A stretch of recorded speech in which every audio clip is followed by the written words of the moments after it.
Bismillahirrahmanirrahim. Assalamualaikum warahmatullahi wabarakatuh. Salam satu bahasa, salam satu haluan sehaluan. Baik, Alhamdulillah. Apa kabar anak-anak pelajar dan sidang penuntun sekalian? Kesyukuran dipanjatkan kepada Ilahi kerana dengan limpah dan kurnianya dapat kita bersiaran lagi pagi ini dalam program tuition online Perlis Mengaji. Kredit cikgu berikan kepada jawatan kuasa program ini kerana menyediakan satu platform yang terbaik untuk anak-anak pelajar teruskan belajar semasa perintah kawalan pergerakan kita dilaksanakan pada hari ini. Siaran ini dikuasakan oleh MAIP dan JAIB dengan kerjasama Kerajaan Negeri Perlis dan Jabatan Pendidikan Negeri Perlis.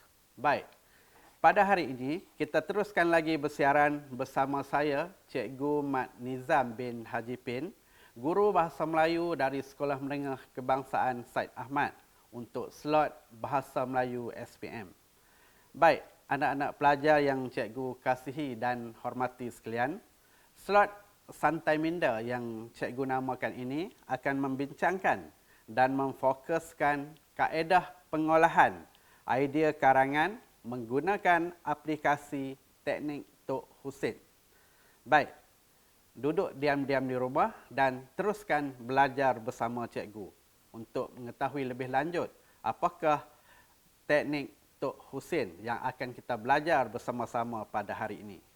Baik anak-anak pelajar, fokus pada hari ini cikgu lebihkan kepada karangan bahagian B yang bernilai 100 markah.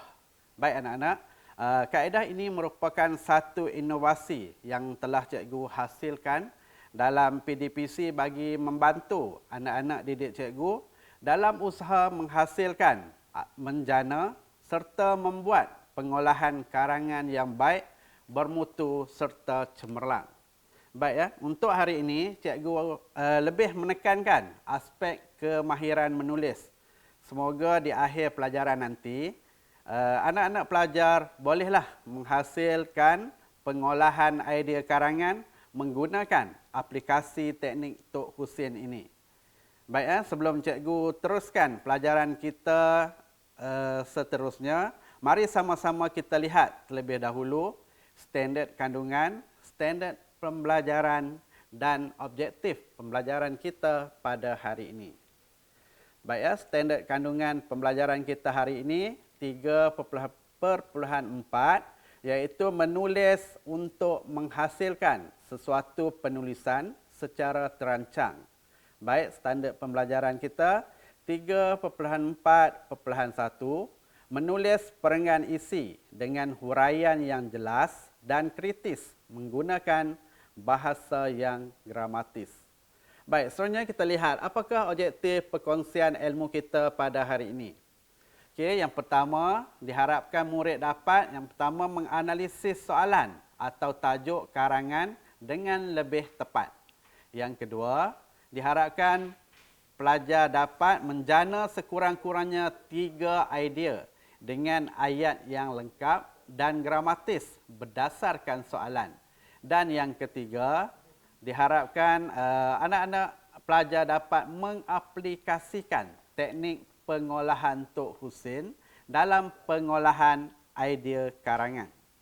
Baik ya anak-anak, sebelum itu minta semua bersedialah dengan pen serta buku catatan terlebih dahulu untuk membuat catatan isi pelajaran kita pada hari ini. Cikgu yakin dan percaya sekiranya kita hanya mendengar sahaja, peratusan untuk kita lupa sangatlah tinggi. Tetapi jika kita dengar dan catat, insya-Allah kita tidak akan melupakannya. Kerana apa? Kerana jika kita lupa, kita boleh rujuk balik. Ulang balik baca apa perkara-perkara penting yang sudah kita catatkan. Baik, anak-anak pelajar dan sidang pendengar yang cikgu hormati sekalian.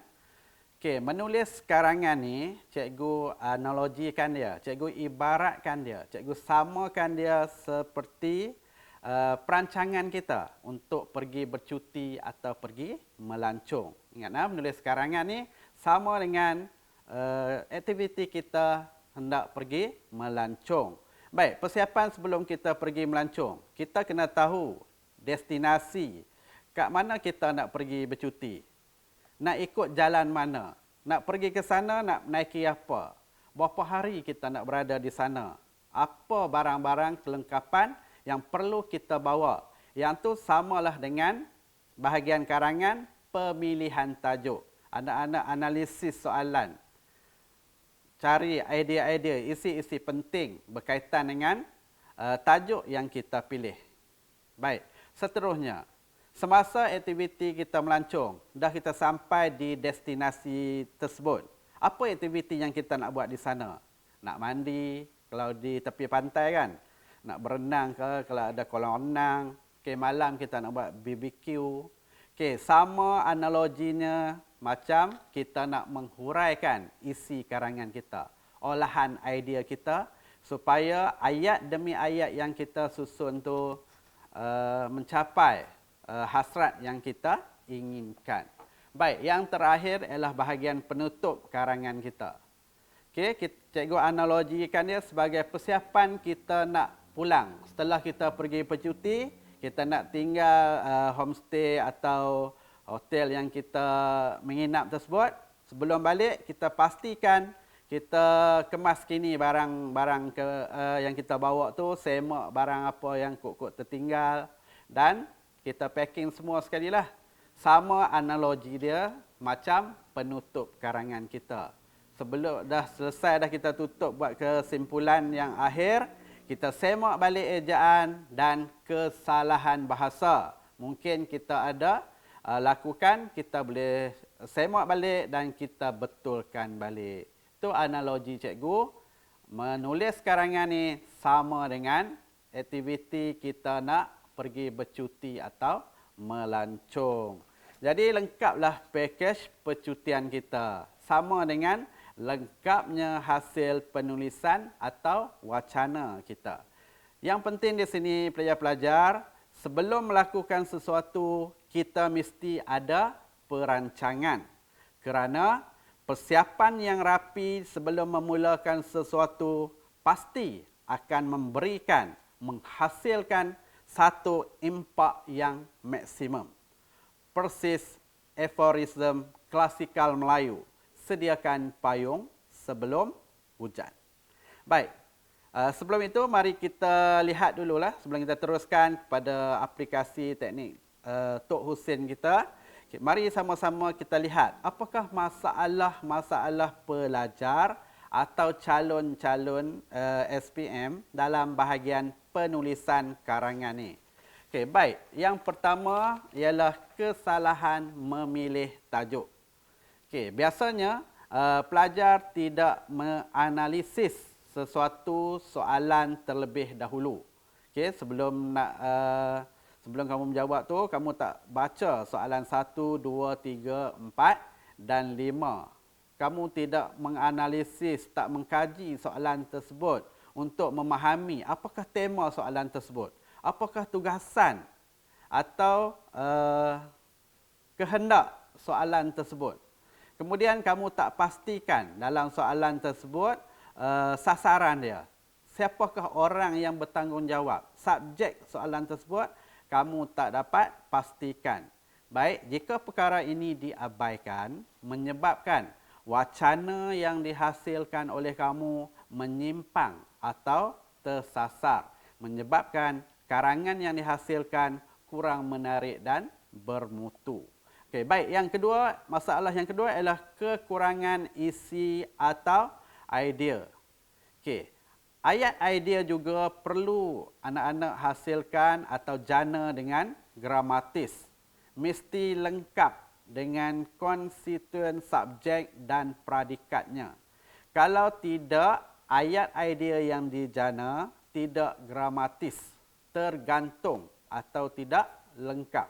Ingat ya, ayat binaan isi juga perlu memenuhi kriteria ayat yang gramatis, yang betul dari segi nahu dan tata bahasanya.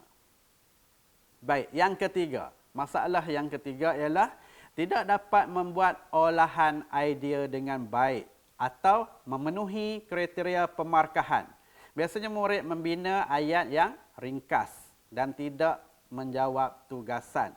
Huraian biasanya terpesong dari kehendak soalan. Selain itu, murid tidak berupaya menghurai atau mengolah satu-satu isi dengan lebih terperinci atau terarah.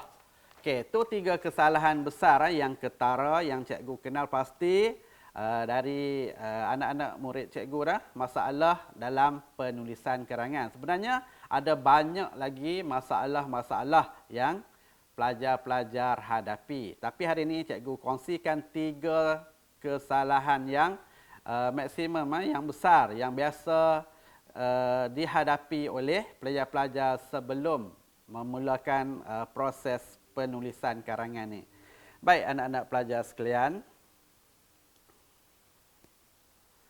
Okey, slot perkongsian ilmu kita hari ini, seterusnya cikgu akan memfokuskan aspek pengolahan idea atau isi karangan bahagian B. Kata orang, lain padang, lainlah belalangnya. Lain orang, lainlah cara atau kaedahnya ya.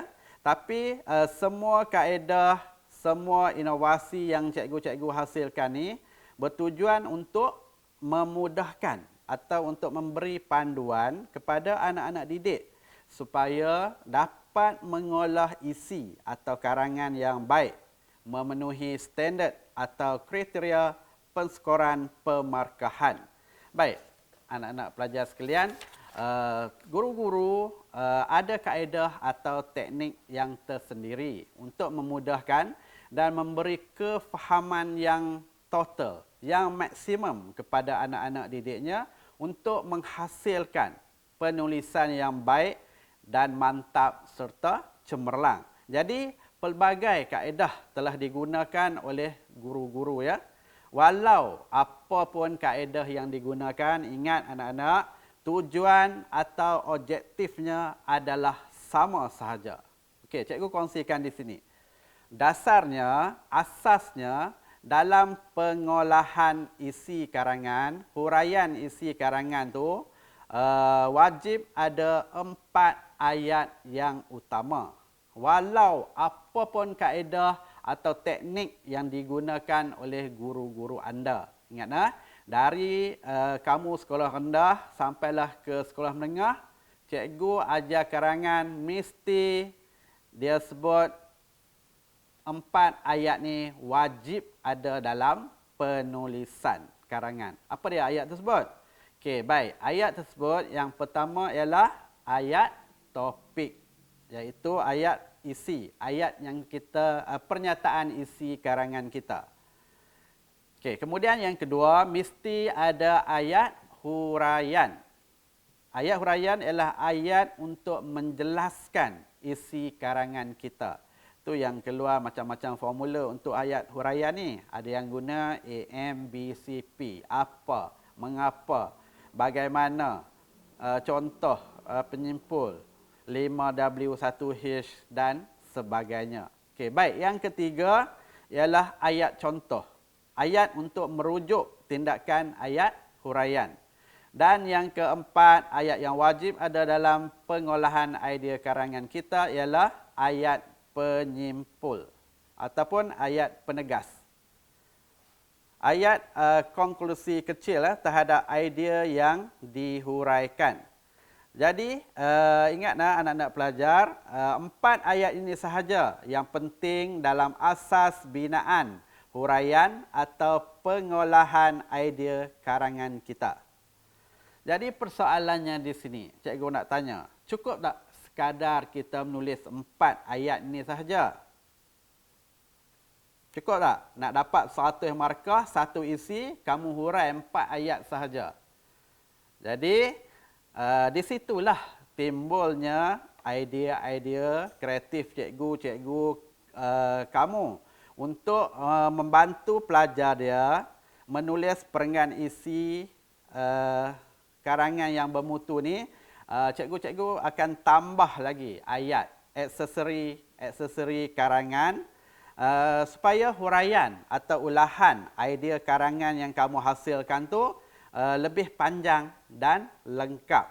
Ingat, karangan bernilai 100 markah cukup tak isi kalau kita hurai 3-4 ayat sahaja.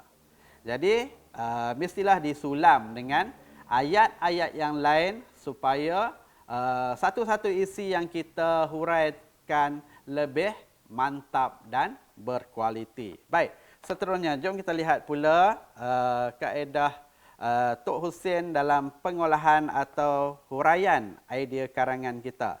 Baik, teknik ini tercetus setelah cikgu perhatikan anak-anak murid cikgu ni, mereka dapat menyatakan atau mengeluarkan idea karangan.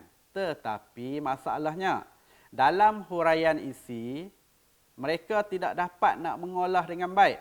Boleh membina 3 atau 4 sahaja ayat dalam satu isi yang mampu mereka tulis. Lepas tu, mereka kata apa?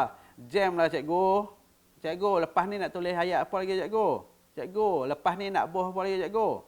Jadi, dari situlah cikgu fikirkan, cikgu cari jalan penyelesaiannya untuk membantu anak-anak pelajar cikgu ni sebagai satu panduan atau guideline bagaimana nak membantu anak-anak murid cikgu supaya mereka dapat mengolah idea karangan ini dengan baik, bukan setakat 4 ayatnya. Ingat pelajar-pelajar sekalian, ini merupakan satu alternatif cikgu hasilkan. Mungkin cikgu lain ada kaedah atau cara mereka tersendiri. Ada yang cikgu tengok guna macam-macam kaedah nah. Ada guna teknik STEM, teknik PIK, 5W1H dan sebagainya. Okey, semua tu anak-anak adalah untuk membantu kamu supaya dapat mengolah isi dengan baik, dengan cemerlang serta memenuhi kriteria penskoran. Baik. Berbalik pada kaedah Tok Husin yang cikgu perkenalkan ni. Jadi, dengan menggunakan kaedah tersebut, anak-anak murid cikgu ni sekarang ni mampu dah menghuraikan satu isi, mampu menjana atau membina 7 atau 8 ayat. Hebat dah tu kan. Lama-lama dah terbiasa, ada anak-anak murid cikgu sekarang ni dah mampu menulis, menghasilkan satu isi karangan, mampu menulis satu muka surat. Tetapi ingat, bukan sehari 2 sahaja dia mengaplikasikan teknik ini. Kena banyak kali kita buat latihan, barulah kita dapat seperti apa yang cikgu bagi tahu tadi. Baik, kita tengok apakah yang dikatakan Tok Husin ni. Baik anak-anak pelajar, tadi cikgu kata biasa dalam karangan satu isi wajib ada 4 saja. Ayat topik, ayat huraian, ayat contoh, ayat penyimpul. Jadi apa dia Tok Husin dia pula? Okey, Tok Husin ni sebenarnya akronim saja cikgu cipta nak mengembangkan idea ayat-ayat lain yang cikgu tambah supaya satu isi karangan pelajar-pelajar cikgu dapat menghasilkan 7 ayat.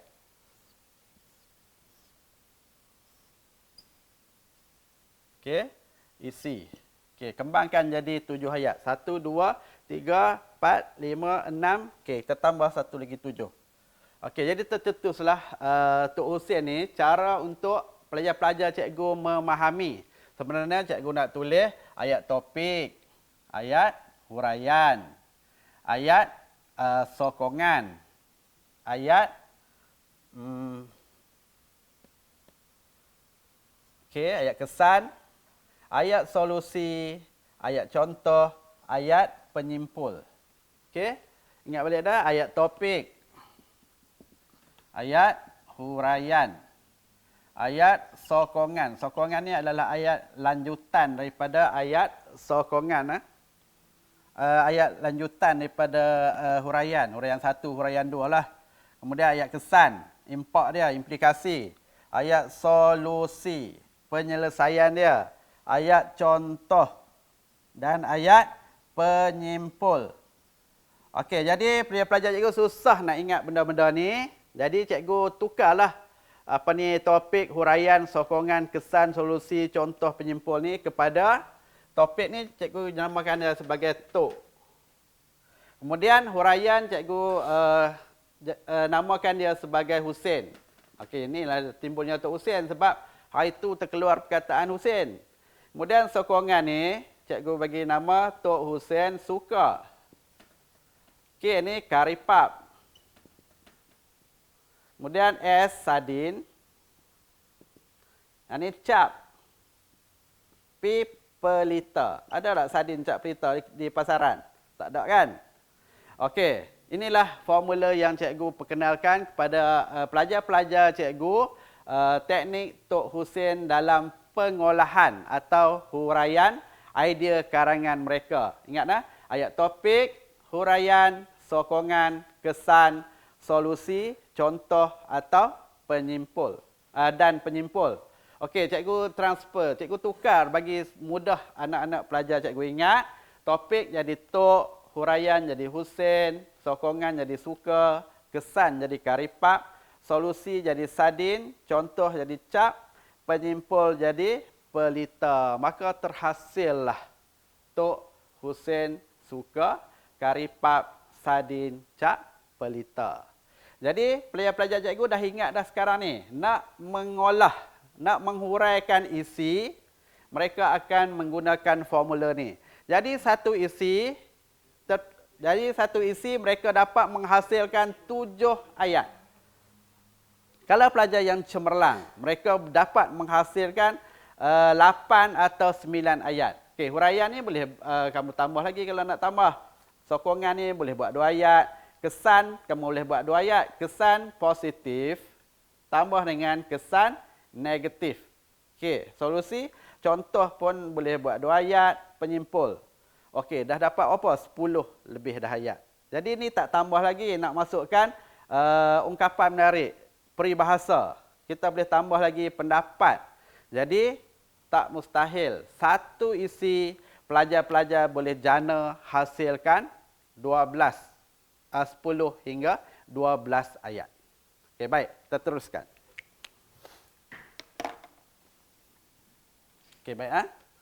Boleh faham apa yang cikgu masukkan dengan formula pengolahan Tok Husin ni. Sebenarnya ini adalah satu formula atau panduan untuk memudahkan anak-anak pelajar menghuraikan satu-satu isi karangan. Ingat satu isi tu boleh buat 7 atau 7, 8, 9 ayat pun boleh.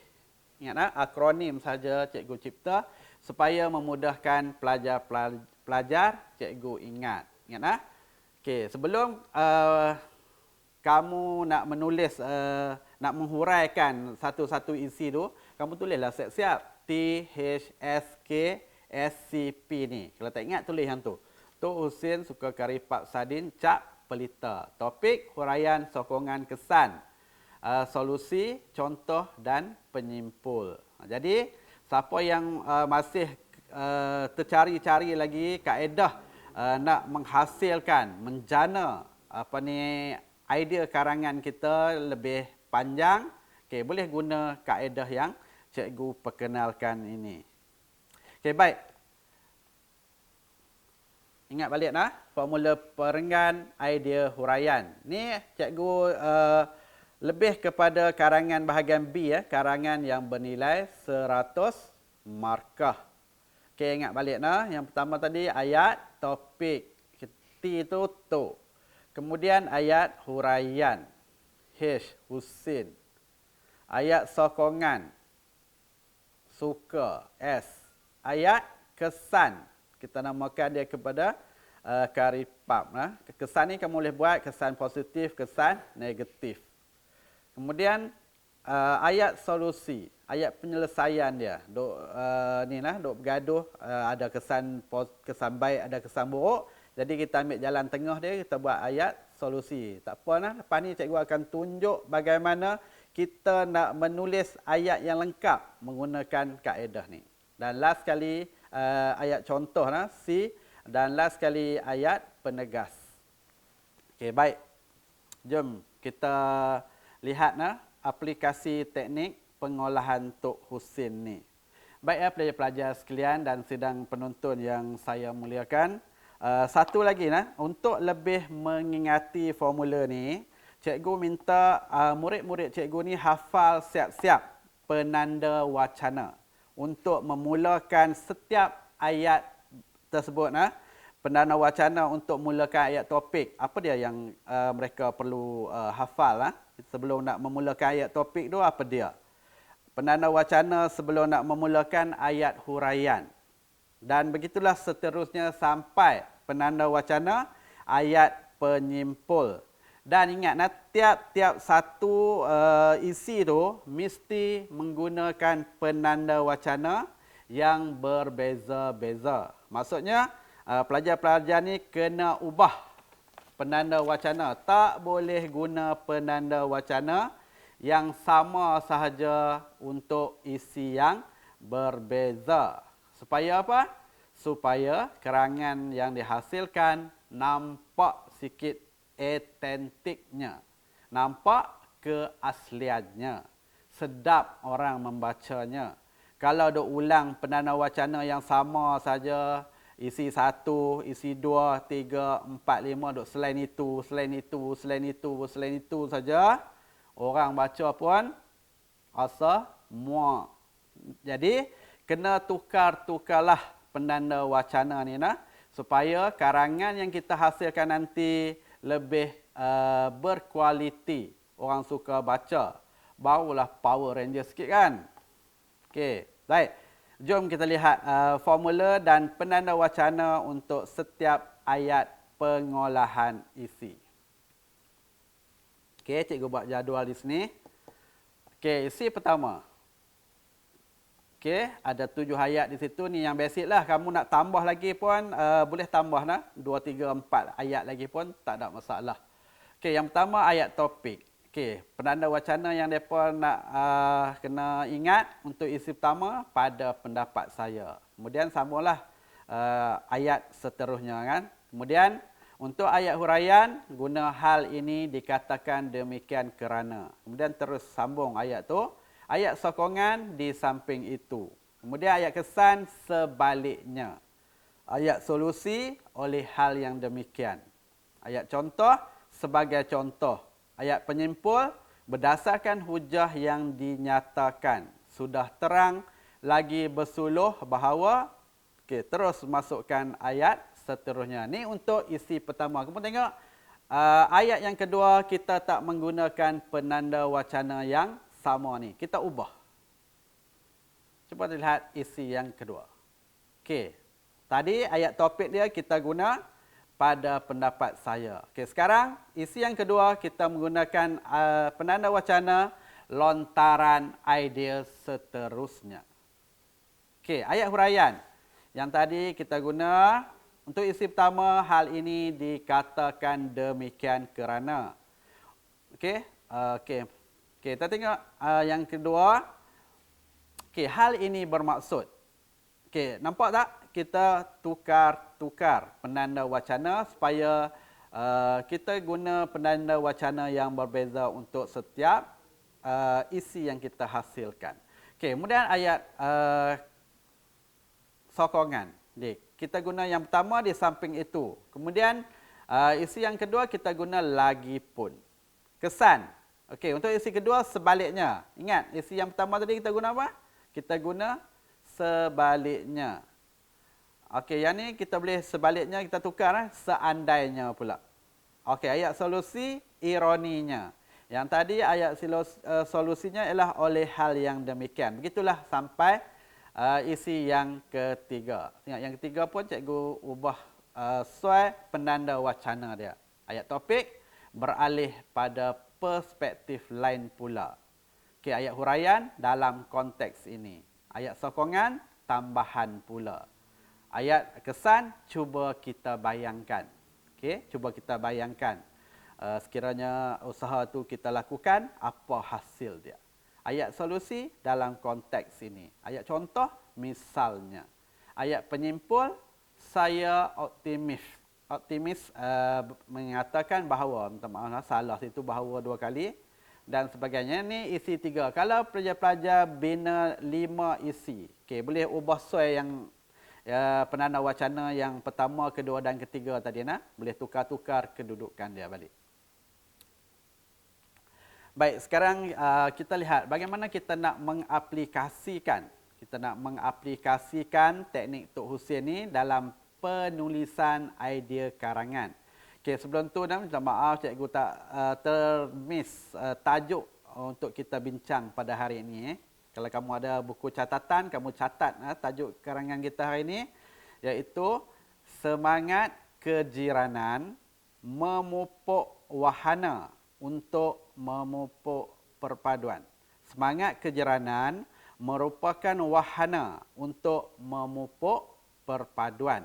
Huraikan usaha-usaha yang perlu dilakukan oleh masyarakat untuk memupuk semangat kejiranan yang kian longgar hari ini. Okey, itu tajuk dia Okey, jadi isi 1 cikgu dah jana dah ayat topik dia, ayat isi dia yang pertama daripada tajuk tadi ialah masyarakat mengadakan aktiviti gotong royong di kawasan kejiranan masing-masing pada setiap hujung bulan. Okey, itu isi dia. Bagaimana kita nak aplikasikan satu isi 7 ayat tadi menggunakan teknik Tok Husin. Ingat lagi ayat pertama tu ayat topik. Okey, kita mulakan. Tengok cikgu dah masukkan color yang berbeza-beza ni, warna yang berbeza-beza menunjukkan ayat yang berbeza-beza tadi. Okey, ingat ayat apa yang kita belajar tadi? Kita ulang balik sikit.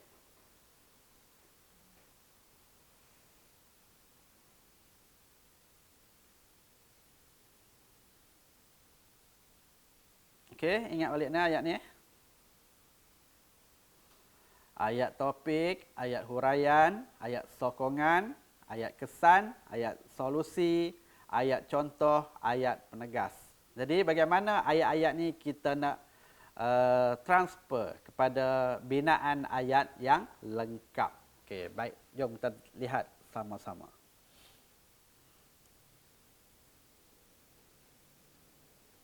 Okey. Ingat isi yang pertama, masyarakat mengadakan aktiviti gotong royong di kawasan kejiranan masing-masing pada setiap hujung bulan. Okey, ayat topik dia, pada pendapat saya, usaha yang paling efektif ialah masyarakat mengadakan aktiviti gotong royong di kawasan kejiranan masing-masing pada setiap hujung bulan. Nampak? Ayat topik dah pun dah lengkap dan gramatis dah. Setengah-setengah pelajar buat ringkas sahaja ayat topik ni. Dia kata antaranya ialah mengadakan gotong royong. Macam tu saja mampu tulis. Macam tu nak dapat cemerlang macam mana? Okey, cuba guna ikut step yang cikgu tunjukkan ni. Moga-moga lepas ni karangan yang kamu hasilkan lebih berkualiti. Okey, baik. Tengok ayat yang kedua, ayat huraian, ayat Husin ni. Okey, hal ini dikatakan demikian kerana aktiviti gotong royong yang diadakan oleh mereka dapat memberi semangat kerjasama antara satu sama lain. Bak kata pepatah, berat sama dipikul, ringan sama dijinjing. Itu ayat huraian. Baru 2 ayat. Ayat yang ketiga. Ayat apa yang ketiga? Ayat sokongan. Okey. Di samping itu, aktiviti gotong royong ini juga dapat mengeratkan hubungan silaturahim dalam kalangan jiran tetangga tanpa mengira bangsa, agama dan status sosial mereka. Okey, nampak?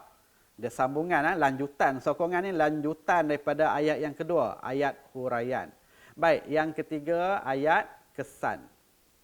Okey, ayat kesan K, karipap. Okey, sebaliknya.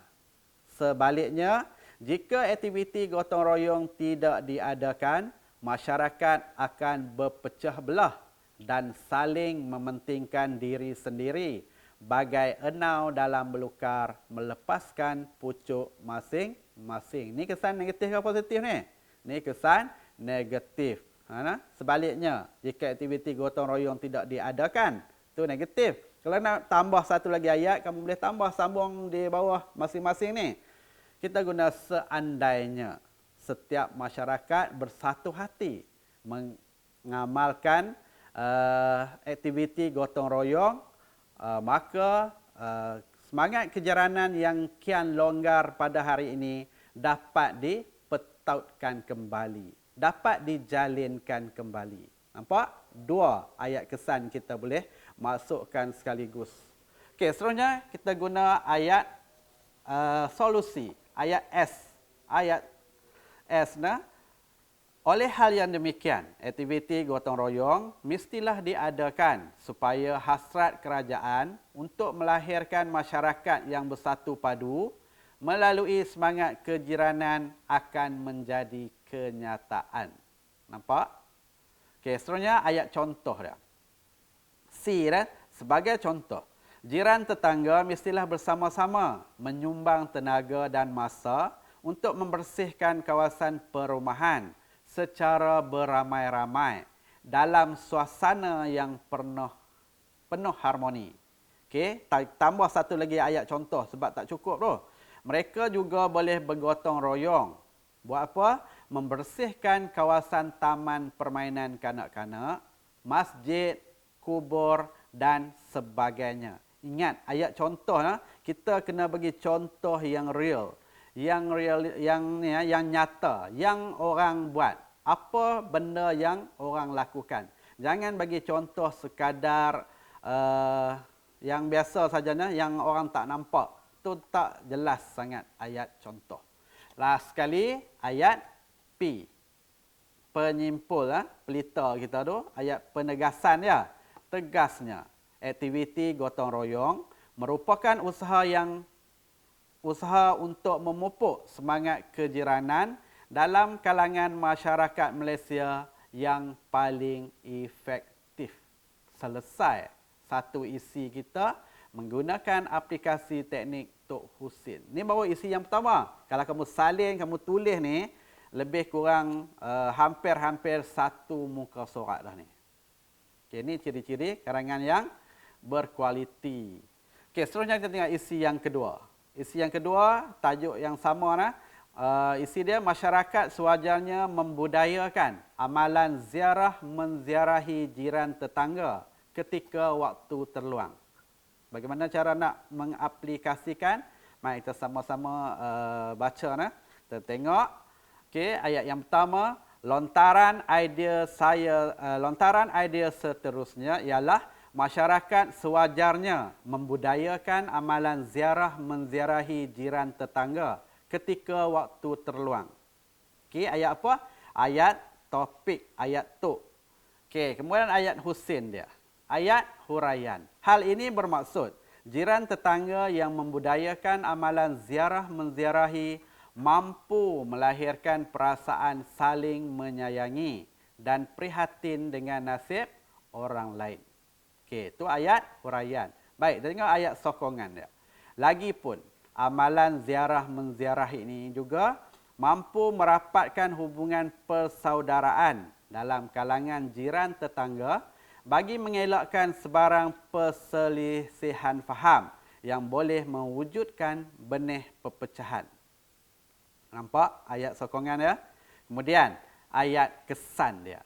Ironinya, amalan menziarahi sudah tidak diamalkan. Kesan negatif ke positif ni? Kesan negatif pada masa ini lantaran kesibukan masyarakat dengan rutin harian mereka, malah mereka juga semakin tidak cakna. Apa maksud cakna? Cakna maksudnya ambil peduli, prihatin, ambil tahu. Okey, jadi kosa kata yang menarik kita guna di sini tidak cakna dengan jiran masing-masing kerana tiada masa untuk berbuat demikian. Baik, ayat solusi dia. Justru amalan ziarah menziarahi mestilah diamalkan agar hubungan antara masyarakat di negara kita dapat diperkukuh bagi melahirkan masyarakat yang bersatu padu. Baik, kita teruskan dengan ayat contoh. Tadi kita guna contohnya, sekarang isi yang kedua kita guna misalnya, penanda wacana. Misalnya, amalan menziarahi jiran tetangga yang sakit dan uzur mestilah diamalkan dari semasa ke semasa. Okey, di sini cikgu nak beritahu kalau kita nak guna dari semasa ke semasa, anak-anak jangan tulis dari masa ke semasa. Tak boleh dia kena sama, semasa ke semasa. Kalau nak guna dari masa ke masa. Ingat kesalahan tata bahasa kat situ. Kerana berupaya untuk menerapkan nilai kasih sayang sesama jiran. Baik, jiran tetangga juga mestilah mengamalkan amalan menziarahi warga emas, jiran yang ditimpa musibah dan sebagainya. Dan ayat penyimpul kita, ayat pelita kita, huraian yang dinyatakan ini menjelaskan bahawa salah satu langkah untuk memupuk semangat kejiranan dalam kalangan masyarakat Malaysia adalah dengan mengamalkan amalan ziarah menziarahi. Cukup satu isi. Yang kedua dengan 8 ayat huraian dia menggunakan teknik Tok Husin kita. Baik, kita tengok yang terakhir, isi yang ketiga. Cikgu bagi 3 isi saja di sini. Okey, masyarakat seyogianya mengamalkan amalan ziarah menziarahi jiran tetangga tanpa mengira kaum dan status sosial mereka. Okey ayat pertama, ingat ayat pertama kita ayat apa? Ayat topik. Dari perspektif lain. Ingat kosakata kita guna berbeza setiap perenggan. Prakasa prima untuk memupuk semangat kejiranan dalam kalangan masyarakat ialah mengamalkan amalan ziarah menziarahi jiran tetangga tanpa mengira kaum dan status sosialnya. Yang kedua, ayat huraian, hal ini bermaksud jiran tetangga yang mengamalkan amalan ziarah menziarahi mampu melahirkan perasaan saling menyayangi dan prihatin dengan nasib orang lain. Ayat sokongan ya. Lagipun amalan ziarah menziarahi ini juga mampu merapatkan hubungan persaudaraan dalam kalangan jiran tetangga bagi mengelakkan sebarang perselisihan faham yang boleh mewujudkan benih perpecahan. Ayat kesan dia, impak dia, ironinya. Amalan menziarahi sudah tidak diamalkan pada masa ini lantaran kesibukan masyarakat dengan rutin harian mereka, malah mereka juga semakin tidak cakna dengan jiran masing-masing kerana tiada masa untuk berbuat demikian. Baik. Seterusnya, justru. Ini ayat solusi. Justru amalan ziarah menziarahi mestilah diamalkan agar hubungan antara masyarakat di negara kita dapat diperkukuh bagi melahirkan masyarakat yang bersatu padu. Contoh, ayat contoh dia. Misalnya, amalan menziarahi jiran tetangga yang sakit dan uzur mestilah diamalkan dari semasa ke semasa kerana berupaya untuk menerapkan nilai kasih sayang sesama jiran. Jiran tetangga juga mestilah mengamalkan amalan menziarahi warga emas, jiran yang ditimpa musibah dan sebagainya. Baik, ayat penyimpul, pendegas yang terakhir, P ya. Huraian yang dinyatakan ini menjelaskan bahawa salah satu langkah untuk memupuk semangat kejiranan dalam kalangan masyarakat Malaysia adalah dengan mengamalkan amalan ziarah menziarahi. Baik, lengkap 3 isi menggunakan aplikasi teknik Tok Husin kita hari ini. Nampak tak? Okey. Kalau tak berapa nak jelas, lepas ni kamu boleh ulang tayang tengok balik cara kaedah yang kita gunakan ni. Okey, kalau kamu hasilkan karangan macam ni, insya-Allah kamu akan buat satu karangan yang nampaklah sikit kualiti dia. Dan siapa yang duk teraba-raba lagi, duk tercari-cari idea macam mana nak hurai apa lepas ni, nak buat ayat apa, nak buat apa, ingat formula yang cikgu bagi tadi. Baik, ni contoh penanda wacana yang kamu boleh pilih lah untuk membina ayat topik. Ayat topik, hafal yang ni sahaja. Isi pertama, kedua, ketiga, keempat, kelima. Pilih yang mana pun. Okey. Ini ayat topik. Kamu boleh tengok nah. Okey. Ini contoh untuk ayat huraian. Seterusnya, untuk ayat sokongan. Pilihlah 3 daripada sini, 5 daripada sini nah. Kemudian untuk penanda wacana ayat kesan, implikasi dia. Ayat K, karipap. Okey, seterusnya ayat kesan, boleh pilih nah. Okey, seterusnya untuk ayat solusi, S. Sardin kita tu. Kemudian ayat contoh, C, cap. Kemudian ayat penyimpul, ayat pelita kita tu. Pilih. Ya? Dan penanda wacana ni kamu ubah setiap isi ya. Setiap isi kamu ubah. Jangan isi pertama, 2, 3, 4 tu sama sahaja. Ubah tiap-tiap isi. Baru nampak bahasa yang kamu guna tu menarik. Ni untuk ayat peribahasa. Okey, untuk latihan. Okey, sebagai latihan kamu boleh salin soalan ni. Ni soalan SPM tahun 2019. Ibu bapa memainkan peranan penting bagi memupuk amalan membaca dalam kalangan anak-anak. Ulaskan pernyataan tersebut. Jadi, kamu boleh buatlah. Senaraikan 3 isi dan hurai isi tadi menggunakan aplikasi teknik Tok Husin yang kita pelajari tadi. Ingat nah? Okey nah. Kamu boleh salin ni nah. Tengoklah isi soalan 1, soalan 2, soalan 3. Cubalah buat sebab cuti kamu dilanjutkan lagi ni. PKP kita dah disambung sampai 9 hari bulan Jun. Jadi kamu ada banyak masa. Boleh aplikasikan teknik pengolahan yang kita pelajari hari ini. Baiklah anak-anak pelajar dan sidang penonton sekalian, kita hampir sampai ke akhirnya. Terima kasih kerana setia bersama Cikgu Nizam pada hari ini. Baik, ingat balik nah pelajaran kita hari ini, cikgu kongsikan satu kaedah.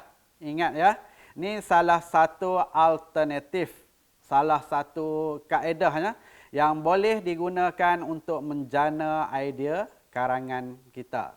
Ingat ya, ini salah satu idea yang boleh kamu aplikasi dalam huraian karangan kamu. Ingat teknik Tok Husin suka karipap, sardin, cak, pelita. Iaitu topik, huraian, sokongan, kesan, solusi, contoh dan penyimpul.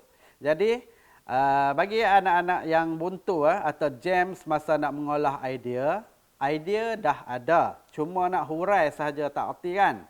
Jadi, bolehlah menjinak-jinakkan diri anda untuk mengaplikasikan atau menggunakan kaedah Tok Husin ini. Ingat nak hurai isi, nak olah isi, ingat Tok Husin. InsyaAllah dia akan membantu kamu nanti.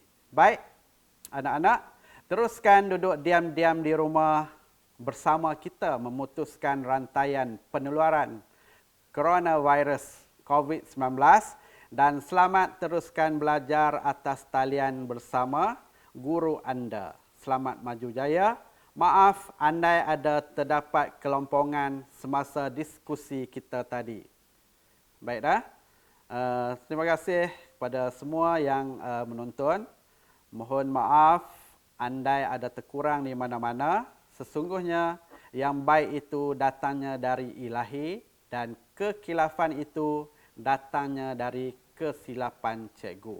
Teruskan belajar dan menimba ilmu walau kita berada dalam PKPB ini. Kerana masa depanmu dibentuk oleh apa yang kau lakukan hari ini, bukan besok-besok. Selamat menjalani ibadah berpuasa bersama keluarga tersayang. dan semoga amalan kita diterima ilahi. Hashtag bersama kita memerangi pandemik COVID-19. Hashtag duduk di rumah, kita jaga kita. Terima kasih Barisan Hadapan, andalah wirawan negara. Sekian dari Cikgu. Assalamualaikum warahmatullahi wabarakatuh.